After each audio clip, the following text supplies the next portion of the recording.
Salut salut, bon alors ce vlog commence dans le bruit et dans le centre-ville et la pollution parce qu'aujourd'hui c'est une journée papier important et un peu chiant. Pour le retour il faut tout faire en papier et je commence avec ceux du consulat de France qui se trouve au 1501 rue McGill College. Je viens de sortir, évidemment j'ai rien pu filmer, on m'a même pris téléphone, appareil photo, tout, mais c'est allé super vite. Je pensais que ce serait long, du coup je suis venue très tôt alors qu'il y avait quasiment personne. J'ai dû passer en 20 minutes, même pas. Ce qui fait que j'ai beaucoup trop d'avance sur mon prochain rendez-vous, mais je devais aller au consulat pour d'une récupérer un changement d'adresse, et donc un changement d'adresse pour la France parce qu'il me faut absolument ce papier là pour dédouaner toutes mes affaires que j'aurai dans le conteneur. Et en plus il fallait que je me fasse radier du consulat. On traîne toujours à s'inscrire, etc. On hésite, on le fait pas. Mais si on le fait pas, il y a plein de petits frais à la con qui vont coûter vite de l'argent. Genre juste là le certificat, si j'avais pas eu ma carte, c'était comme 31 $. Alors que moi là, du coup je l'ai eu gratuitement. Et pareil pour des authentifications de papier, c'est beaucoup moins cher si on a la carte. D'ailleurs une chose qui a été très drôle, c'est que quelqu'un m'a reconnu dedans et sorti avec moi juste pour faire une photo parce qu'on n'a pas le droit de faire de photos dans le consulat. Un employé du consulat, donc c'était très sympa de m'appeler. Et il était très gentil, si jamais il regarde cette vidéo, c'était très sympathique de te croiser. Et là, mon prochain rendez-vous est dans plus d'1 heure et je regarde parce que je vais aller récupérer un truc chez Simons, mais tout ouvre à 10 h. Le problème c'est qu'il est 9h15 et que mon prochain rendez-vous est à 10h30. Donc j'ai plein de temps à tuer. Que vais-je faire? Moi j'étais persuadée qu'il y aurait plein de monde, qu'il fallait que je vienne tôt. Bah non, j'aurais pu continuer à faire des cartons. Bon, vu que je suis partie tôt et sans manger, j'avais pas petit déjeuner, donc je me suis pris un Tim Hortons. C'est peut-être mon dernier Tim Hortons.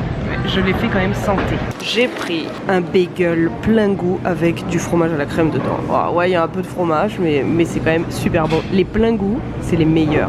Je mange ça dans un food court, c'est des trucs où il y a plein de restaurants. Bon là, la plupart sont fermés, mais il y a quand même du monde. Je trouve ça fou ce comparatif par rapport à la France où les gens viennent petit déjeuner tout seuls. Il est 9h30 du matin, il y a plein de gens qui sont avec leur petit déjeuner qu'ils ont pris dans des trucs de chaîne alimentaire, style un peu fast-food quand même, on s'entend.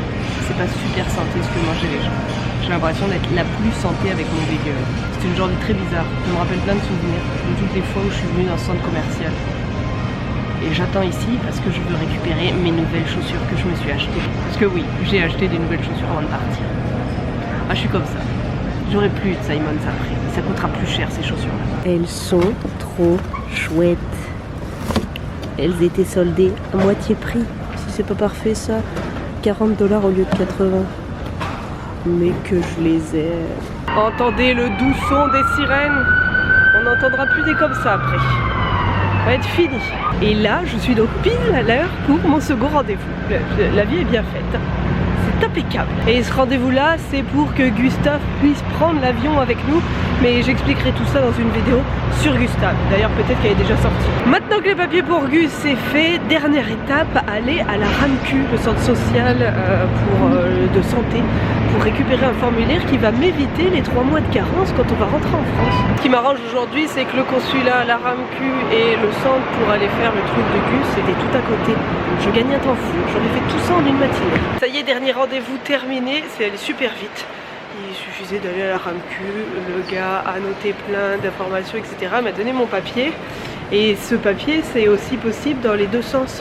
Quand on va de la France à ici, faut un peu gratter internet pour trouver ça, mais c'est possible. Moi j'avais pu en bénéficier comme j'étais venue. Mine de rien, si on peut être couvert dès le début, c'est quand même vachement bien. Et là je pouvais le faire soit par internet, soit en me déplaçant, mais par internet ça prenait plus de temps. Là vu qu'on est à 1 semaine du départ, j'ai préféré me déplacer. Au moins je l'ai eu tout de suite, il n'y a plus de soucis à se faire. Et c'est l'un des avantages d'être dans une alliance franco-québécoise. C'est très pratique. Maintenant, Ben va me retrouver et on va aller manger tous les deux une potentielle dernière poutine avant notre départ. Oui! On vient de rentrer, je vais me remettre à mes cartos et sur le chemin du retour, il est possible que nous soyons passés chez Winners et il est possible que j'ai cédé à 2-3 achats.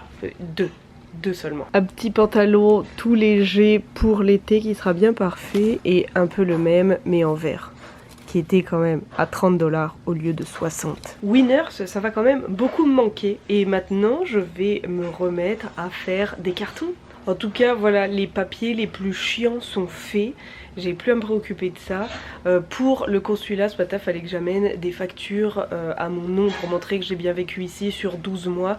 J'ai amené, mais le gars a pas du tout regardé, mais il faut mieux l'amener. Au début je m'étais dit tiens, je pourrais lui montrer sur mon téléphone, mais vu qu'il garde tout à l'entrée dans le téléphone, j'aurais pas pu montrer ça. Donc voilà, je vais quand même bien fait d'imprimer. Et puis là oui, ça m'a rien coûté, mais si j'avais pas eu la carte consulaire, ça m'aurait coûté des sous. Et puis pour la RAMQ, c'est allé super vite, j'ai eu beaucoup de chance. Et là, en tout et pour tout, ce rendez-vous là, ça m'a pris comme 30 minutes maximum. Et là j'avais pas grand chose à ramener en dehors de ma carte RAMQ, qui est ma carte de sécurité sociale d'ici. Et puis c'est tout, et mon passeport aussi, il m'a demandé mon passeport. Vu que la fin de cette journée va pas être spécialement palpitante, je vais la clôturer maintenant. Mais en tout cas, voilà, c'était le gros des papiers les plus importants à faire. Après, il faut bien évidemment clôturer son forfait internet, etc. Téléphone et tout ce qui s'ensuit. Faire des changements d'adresse si besoin. Nous, je sais par exemple qu'on va les mettre chez des amis. Mais voilà, il reste plein de petites choses à faire. Une chose qui peut vraiment dépanner, je vais mettre les liens dans la description, mais c'est d'aller sur des groupes Facebook d'entraide pour les déménagements. Il y a comme un truc qui s'appelle Français qui rentrent en France après des années à l'étranger, ou un autre du style Retour en France, France-Québec, un truc comme ça. C'est une mine d'informations. Moi j'avais trouvé un fichier Excel là-dessus qui résumait tout ce qu'il fallait faire avec des noms de formulaires, etc. C'était ultra pratique. C'est sur ces groupes là que je puise un maximum d'informations pour nous préparer de façon plus ou moins sereine. Sur ce, j'espère que cette petite balade administrative vous aura plu, qu'elle vous aura été utile si jamais vous aussi à un moment donné vous allez passer par là. En tout cas, je vous souhaite une très bonne journée et je vous dis à bientôt. Allez, bisous bisous. Mon dieu que c'est chiant les papiers.